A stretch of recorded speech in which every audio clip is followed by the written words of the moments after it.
if they worship someone with all their heart and their soul, not just appreciation, would God approve of worship?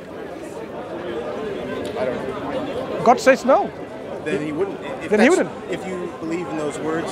Yeah, God actually mentioned this to all his prophets and messengers as time has gone by. We're talking about 2,000-year-old texts, a lot of it,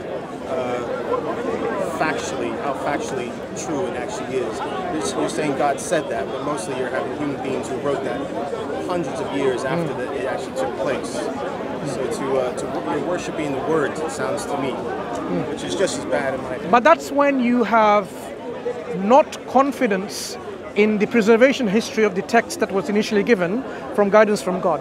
Like if the Bible has undergone corruption in the forms of additions and omissions and alteration throughout history, then you can say that. But when you compare the Quran, which we say is the final revelation from God, the preservation history of the Quran is amazing. And this is why we can have the confidence that what we read or recite or memorize today is what was left by the Prophet. Even if that's true, and I don't know, I've never read the Quran, I would like to read the Quran. Words are not the truth. Words can maybe point to the truth, but words can never be the truth. Words are pointing to the truth, right? Words are simple. Yeah, words are pointing to the truth. Reality, words can never, you have to experience it. That's why prayer, I imagine, is important for the Quran. Prayer is fundamental to Christianity also. Meditation is Buddhism. Only by experience can you reach that higher reality. The words themselves, my friend there, because he goes to my church, you guys fight over the words. It's not the highest reality. Do you think it's possible the reason why they don't give the words the authority because they know the words are corrupted? But if you rely on your personal experience. Words are limited. Okay. Words are created by humans. What about the limitations of human experience? Well, that's true. We are limited. Yeah, exactly. So if people try to use their experience to connect to God, people can have different understanding of who God is. If you think about the understanding in Zainism, that's evident. Exactly, in Buddhism and so on, yeah. That's why there needs to be some kind of arbitration where we say, this is where you can settle the dispute, and we say the only thing that can convince us with all certainty is when God sends divine revelation with proofs and evidence through his prophets and messengers. Well, God incarnate in humans, and we say Jesus, you say what does it even mean, incarnate? Well, for us, God is incarnate in Jesus, but in my interpretation, God is incarnate in every single one of us here. What does it mean, he's incarnated? Holy Spirit, God himself in creation. Now the word incarnate, what does it mean? The best way I can put it in language, which is limited, is that we are the body of God. Okay, but you're the creation of God. So are you trying to say the creator? I didn't say I'm the creation of God, I said I'm the body of God. Yeah. God is within me. But this body, God created. The creator, are you somehow suggesting the creator becomes the created through incarnation? The creator is within us, and we wouldn't even be alive. I want to understand, does the creator become the created in any form or shape, or he always remains the creator distinct from creation, which is Islamic belief? Well, if you talk about the Holy Trinity, 3 in 1 or 1 in 3, God is within all. Think about it. The creator is almighty, the most high, the all-knowledgeable, the absolute. To incarnate into a human body, which is... Where's your friend? Sorry, my wife. Oh, your wife. She's still alive? Yes? Okay. You should probably speak to Bob over there. I have spoken to him before. Probably many times. Okay? I have spoken to him before. So what I'm suggesting is this. The creator, being absolute, sovereign, being the almighty, all-knowledgeable, we need to affirm his attributes and not contradict them at the same time. Let me give you an example. I'm not sure we need let me give you an example. If we affirm that God is all-loving, for example, the Christians affirm, right? We say God is all-loving, al-wadud. Then we cannot say he's not all-loving at the same time. It will be a contradiction. If we affirm God is all-knowledgeable, we have to affirm the opposite, that he's not all-knowledgeable. If we affirm God is absolute, the opposite is being not absolute. We have to affirm that because they're contradiction in terms.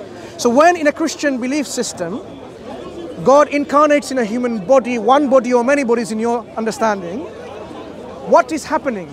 the infinite becomes finite. The all-knowledgeable becomes ignorant. The all-powerful becomes weak. That doesn't make much coherent sense, does it? Well, everything you said, the premise there, how true it is that God is all-knowledgeable for absolutely everything. You know, I'm not sure. Can he be other than perfect? Well, Can a being who is necessarily to exist, because there are three different types of existence. Yeah? There's a possible existence, impossible existence, and a necessary existence. You and I, we have possible existence. We could not have existed. God could have not created us, for example. We're not necessary to exist. But God's existence is necessary. Even the fact that we are here, you need to have an explanation for our existence, and this can only make sense once there is a necessary existence. So God's existence is necessary. Such an existence, let's conclude then, such an existence of a necessary being has to be an existence of perfection, not in any way imperfect. I don't know. You can say that for definite. Why not? You seem very absolute, very definite, very sure. How can you believe in an existence? Words to confirm that. How can you believe in a necessary being who is imperfect? God might be all powerful, and maybe us being sent down here as the body is for us to grow and to learn and develop. And then once we do that, we take that back to the source. Let's the power of God. Let's give one example. There's many different examples. Let's give one example. More examples than in the books. Let's give one example. Possibilities, you can say. Can anyone be more powerful than God? Maybe there's other gods out there. Who knows? Maybe our God If needs there to are- grow in power, and He sends you with your book. If and there other books. if there are multiple gods, what's going to happen to the universe? I don't know. How do you know? You know how small you are right now, my friend. Yeah. Just take Do a you know? plane out. Do are you the know? smallest Do you know what tiny we thing. mean How by? do you know? Do you know what we mean by gods? If there are gods which are absolute and powerful enough, they will fight with each other and they will destroy themselves, and they will take and destroy the whole universe. Imagine one of the gods says, "Ah, I don't like this gentleman. I want him to just disappear." But another god says, "But I like this gentleman. He's so kind, so passionate." And what happens is he says, "I want this gentleman to keep on having that conversation, despite his wife asking him." Right? For example, what's going to happen to you? Two contradictory things not going to happen to you.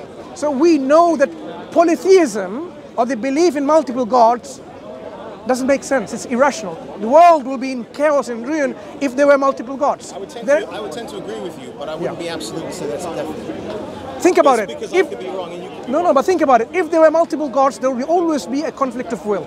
Have you ever thought about, like, imagine? Have you ever seen, not imagine, in any country where there's more than one king, in the same country, more than one prime minister, more than one queen, it will be chaos. If you are driving in a car and your wife is driving with her independent steering wheel and control. If we left Christianity behind, the Quran, Yeah. Now, who's all creator, is that right? Now, I wanna. There is chaos. I want to drive home. I want to The drive conflict home between us. this concept of conflict of So will. your being who's invented you, Okay. there's chaos all Sure. over the earth, and there has been You in have- the Muslim world for a very long time. You have free will. So does your wife, right? Exactly. So she's sitting on the left and you sit on the right on the same car with two different steering wheel and controls. Your wife decides, "I'm going to take the car to the north," and he said, "I'm going to take the car to the south." Where's the car going to go? Both of you, you're not listening to each other. You're in control.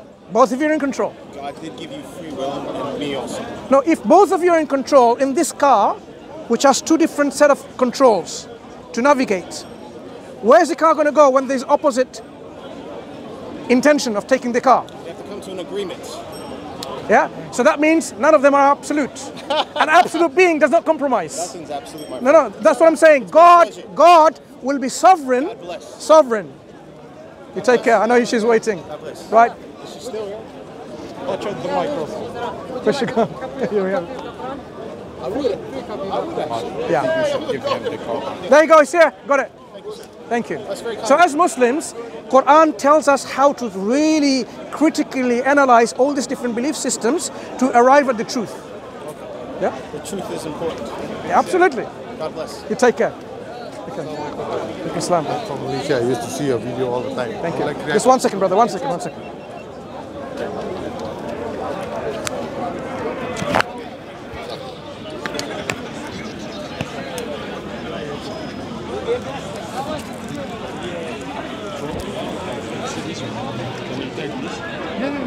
Where to put?